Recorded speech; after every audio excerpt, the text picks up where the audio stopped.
Hi friends, welcome to Sri Chaitanya. This is Uma Shankar. Yeah, so far in lesson limits, we have concentrated 5 parts. Lesson 1, 2, 3 and 4, 5. This is lesson number 6. In this lesson, as I said earlier, we are concentrating to evaluate the limit of the function. Sometimes the expansions of the functions are also very important. So how to find that expansions, and you need to by heart and practice these at least some expansions, and I will mention those expansions also. But suppose if you have forgotten those things, don't worry, there I will give a clue also for you. With the help of that clue, you can derive all these expansions very neatly. Don't worry. But it is a little bit advanced concept. This is for what? For to evaluate limit of the functions, because already in the first 5 lessons we have practiced so many things for to evaluating limit of the functions of that. Methods are there, substitution method is there, rationalization method is there, and double rationalization method is there, and factors method is there, and standard theorems are there, and comparison techniques are there. Even in lesson number 5 also we discussed some another definitions which are nothing but Cauchy's theorem and Haynes definition, etc. But apart from all those things, sometimes these expansions are also very useful. What are these expansions and how to find these expansions? What is the story behind them? Because sometimes if some lengthy problems can be solved with these kind of expansions very easily. So my suggestion would be, you please practice at least some of these expansions very carefully. But there are also majority of the expansions they are part and parcel of your regular preparation also, you can find it. Of that, first one is 1 plus x whole power n. This is a binomial theorem, binomial infinite series actually. You see, if n is a positive, then only you can get n plus 1 terms. If n is a rational number, you will get infinite terms in the expansion. But what is ultimately, what is 1 plus x whole power n? 1 plus nx plus n into n minus 1 by factorial 2 into x square plus n into n minus 1 into n minus 2 by factorial 3 into x cube plus and so on. And the next important expansion is e power x. Of course, this expansion you have practiced in the complex numbers also. Again, you need to practice. E power x is equal to 1 plus x by factorial 1 plus x square by factorial 2 plus x cube by factorial 3 plus and so on. This is another important. And the next one is a power x. That is a power x is equal to 1 plus x log a by factorial 1 plus x square by factorial 2 into log a whole square plus x square by factorial 3 into log a whole cube plus and so on. See, there is a relation between second and third. You can also write a power x like this also. E power log a power x. This can be written as e power x log a. So it is just like what? E power x expansion only. So in the place of x, you replace with the x log a, automatically you can get this expansion. So that is the relation between second and third. Similarly, log of 1 plus x. Of course, in the logarithmic and exponential functions, it is there in the AP and TS syllabi once upon a time. But nowadays they may discarded or removed this particular syllabus. But anyhow, it is essential for you to remember this series. Log of 1 plus x is x minus x square by 2 plus x cube by 3 minus x power 4 by 4 plus and so on. Provided this is the term. Or I can say mod x less than or equal to 1. See, it is not possible to write the infinite summation as simply log 1 plus x. Only if you have considered that x as lie between minus 1 and 1, then only it is possible to write or express this that as what? Log 1 plus x. Okay, my friends. Now coming to x power n minus a power n by x minus a. This you might have known it, because already we told about x power n minus a power n factorization, that is x minus a into x power n minus 1 plus a into x power n minus 2. This already we discussed in our previous video also. After that, x minus a gets cancelled and you get it. And my friends, this is another important. Sine, cos and tan, sine inverse are very important, because So far we know in trigonometry sine means opposite side by hypotenuse, cos means adjacent side by hypotenuse, tan means opposite side by adjacent side, etc., etc., with the help of right angle triangle. But as an infinite series also we can represent like this. Sin x is equal to x minus x cube by factorial 3 plus x power 5 by factorial 5 minus and so on. Cos x is equal to 1 minus x square by factorial 2 plus x power 4 by factorial 4 and so on. Tan x is equal to x plus x cube by 3 plus 2 by 15 x power 5 plus and so on. Similarly, sin inverse x is equal to x plus 1 square into x cube by factorial 3 plus 1 square into 3 square into x power 5 by factorial 5. You need to practice. At least first 3 terms are important for each and every series. Because for solving or to save the time point of view also, these expansions will help you a lot in solving the problems of the limits. And moreover, we may get very good problems with the help of this. And those problems are not for mains standard, something a little bit advanced standard. That's why in the beginning of our lecture also we mentioned this is the information useful for both the mains as well as advanced to strengthen the knowledge in calculus. Okay. Now coming to tan inverse x. This is also important one. That is tan inverse x is equal to x minus x cube by 3 plus x power 5 by 5 minus and so on. Similarly, secant inverse x, and that is 1 plus x square by factorial 2 plus 5x power 4 by factorial 4 plus 61x power 6 by factorial 6 and so on.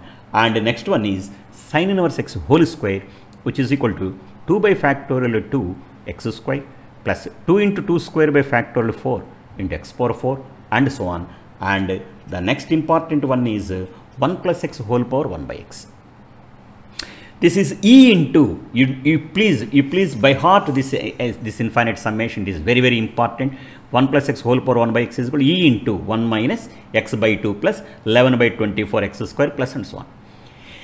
See, in our previous video also, we discussed about limit x tends to 0, 1 plus x whole power 1 by x.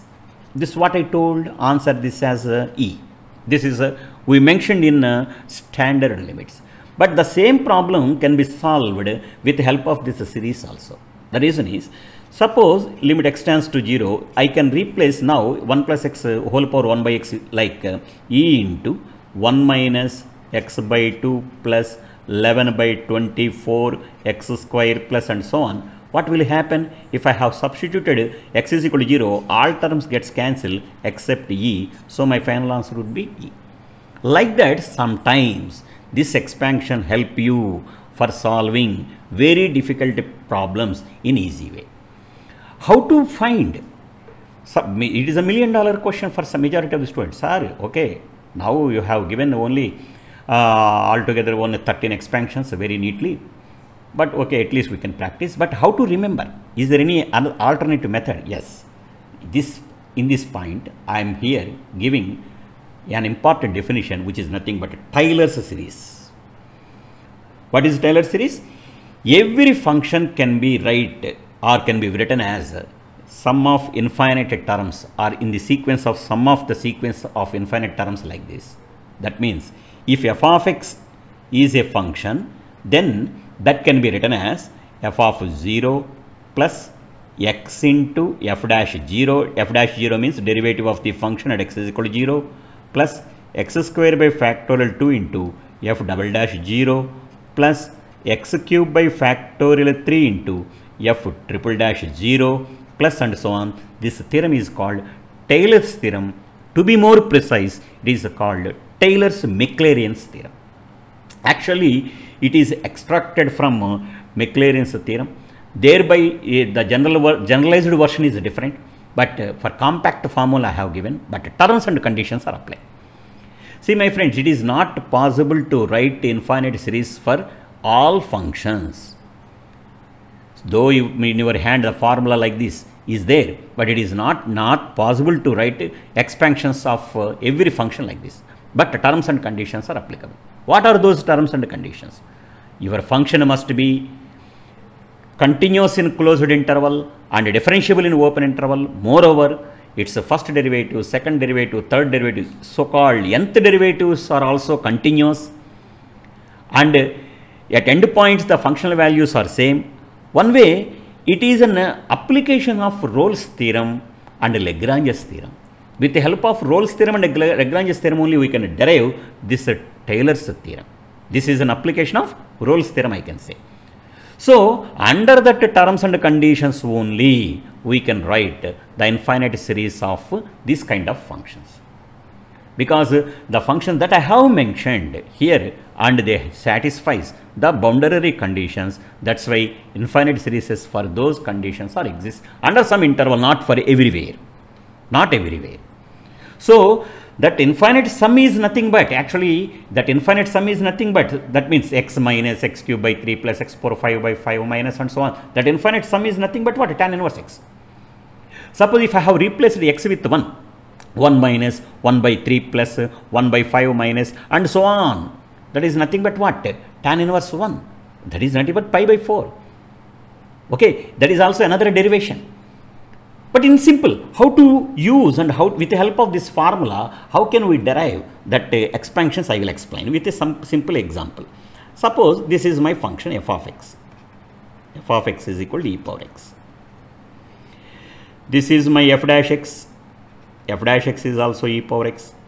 F double dash x is also e power x, that means second derivative. F triple dash x, that means again derivative of e power x is e power x, like that only. F of 0, that is e power 0, that is equal to 1. F dash 0, that is e power 0 again, that is equal to 1. F double dash 0, that is e power 0, that is equal to 1. F double dash triple dash 0, that is e power 0, that is equal to 1, and so on. As per my series, my f of x is f of 0 plus x into f dash 0 plus x square by factorial 2 into f double dash 0 plus and so on. So now you substitute f of 0 is 1, x into f dash 0 is 1 again, plus x square by factorial 2 into f double dash 0 is 1 again, and so on. After simplification, my e power x becomes 1 plus x square by factorial 2 plus x cube by factorial 3 plus and so on. This we discussed in previous, in this first slide, e power x as that one. Like that you can take f of x as sin x, and you apply this formula, you can get all the results very neatly. So this is called Taylor's theorem. And after differentiation and in applications of differentiation, especially at the time of Rolle's theorem, I will explain more regarding this particular area.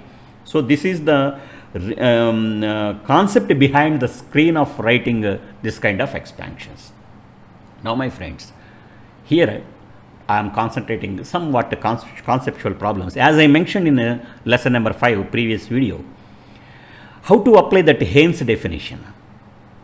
See, here I am giving two beautiful problems. See, this is called see the function f of x is equal to 1. This kind of functions are called Dirichlet functions. This kind of functions are called what? Dirichlet functions. So the definition is what? F of x is equal to 1 when x is rational, equal to 0 when x is irrational. Q power c means q complement means irrational. This is rational and this is irrational. See, for every rational number your function reaches to 1, and for every irrational number your function reaches to 0. So imagine what kind of function it is. Can we draw? Does it possible? Already I mentioned one important property, which is nothing but a dense property. What is dense property? Between any two real numbers there exist infinitely many number of real numbers. The corollary is, between any two rational numbers there exist infinitely many number of rational numbers as well as irrational numbers. Now see the beautiful problem. This is the beautiful function, and with help of this function what I am going to say is, what is limit x tends to f of x, whether it exists or not, where a is any real number. So if anybody is asking you to find or give an example at which limit of the function does not exist everywhere. If anybody is asking the question like that, give me an example of a function where limit of the function does not exist everywhere. Here I used very costliest word, everywhere. Everywhere means at every real number. For that, this is the beautiful example you can say. How to prove? The same thing I can prove like this. Suppose I am taking limit a is any real number. I have taken a as any real number. Now I want to find limit of the function at a. If I fail to get a limit of the function at a, then I can say that limit does not exist at a. What is a? A is any real number. So what can I say? What is my conclusion? Limit does not exist at every real number. I can conclude like that. So here I am giving one different proof. See, I can solve the problem under two cases. Suppose if it is my real number, because every real number means either it is a rational number or irrational number. If I have taken any real number, that means it is either rational number or irrational number. Suppose if a is a rational number. Suppose if a is a rational number, what will happen? What will happen? Then in the neighborhood of a, you will get a sequence of rational numbers as well as irrational numbers. In the neighborhood of a, what is a? Your rational number. But as per density property, what I told, in the sequence, in the neighborhood of a, because in the neighborhood there exist infinitely many number of rational numbers as well as irrational numbers. So suppose xn is the sequence of rational numbers, so that xn converges to a, and xn not equal to a, where n is equal to something like that. And a sequence yn is sequence of irrational numbers, because there exist infinitely many number of rational numbers as well as irrational numbers that I told. No? That's why. So as per my definition of the function, if x is rational, then my functional values tends to what? 1. And if x is irrational, then my functional value tends to what? 0.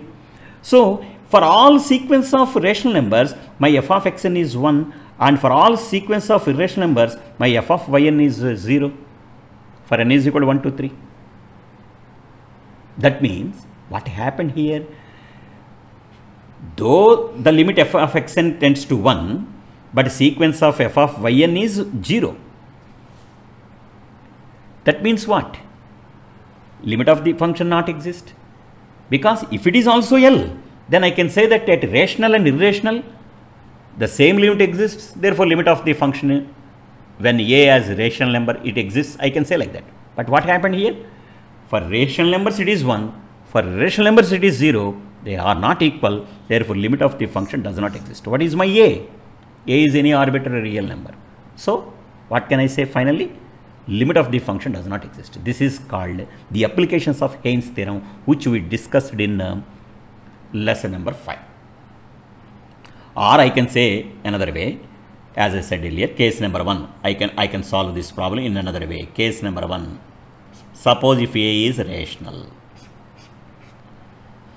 you take some epsilon greater than 0, some neighborhood a minus epsilon comma a plus epsilon. In this neighborhood, infinitely many values of rational numbers will exist. This is a sequence of rationals exists, and a sequence of irrationals also will exist. Irrational also exists. Where? In the neighborhood of a. So, at sequence of all rational numbers, my functional value f of xn tends to 1. And for sequence of irrational numbers at all yn, my functional values equal to 0 as per the definition. So what happened? In the neighborhood, function doesn't deciding where to land finally. It oscillating between 1 and 0 or 0 and 1. That means it has no fixed and definite value. So at a, what is a? Where a is rational, limit does not exist. The same thing may happen if a is irrational also. The same thing may happen. So if a is rational, it fails. Again, if a is irrational, it fails. That means what? if a is real number, it fails. So this is the function, best example of the function where limit of the function does not exist at a very real number. Clear? So if anybody is asking you to find the limit of the function or give an example of a function where limit does not exist everywhere, you can confidently give this as the best example. Okay. Now another important example this is. See here, the function defined like this: f of x is equal to x when x is rational, equal to 0 when x is irrational. See here, limit f of x, limit x tends to f of x exists only if a equal to 0. See my friends, you never find this kind of problems any of your presently existing materials or guides. Only in our video you are getting this information.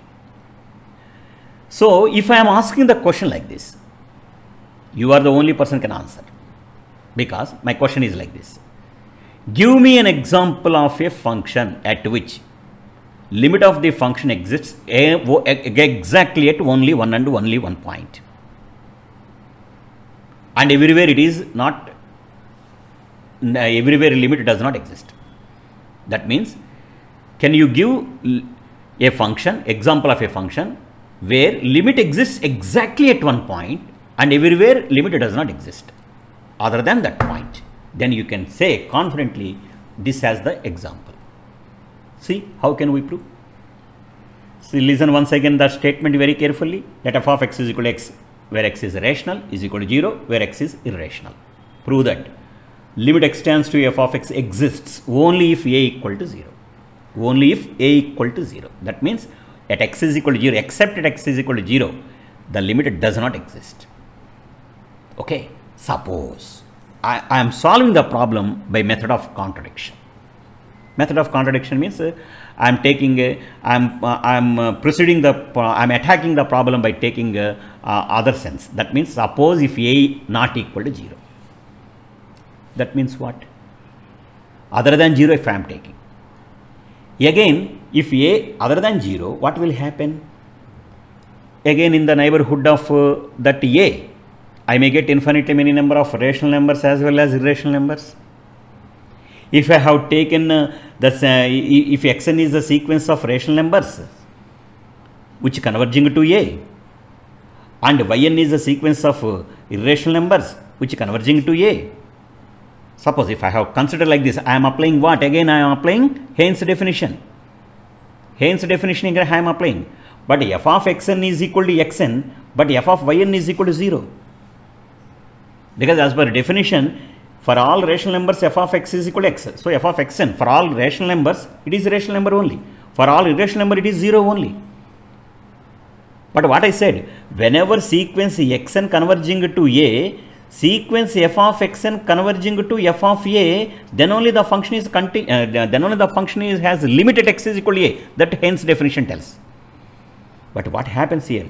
Though xn converging to a, yn converging to a, where xn is sequence of rationals and yn is sequence of irrational, both are converging to a. But ultimately the corresponding sequences of f of xn and f of yn, they are not equal, because one is becomes x and another one becomes 0. How come? How come they are equal?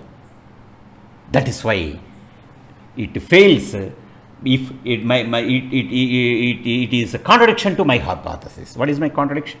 A not equal to 0. So what happens ultimately?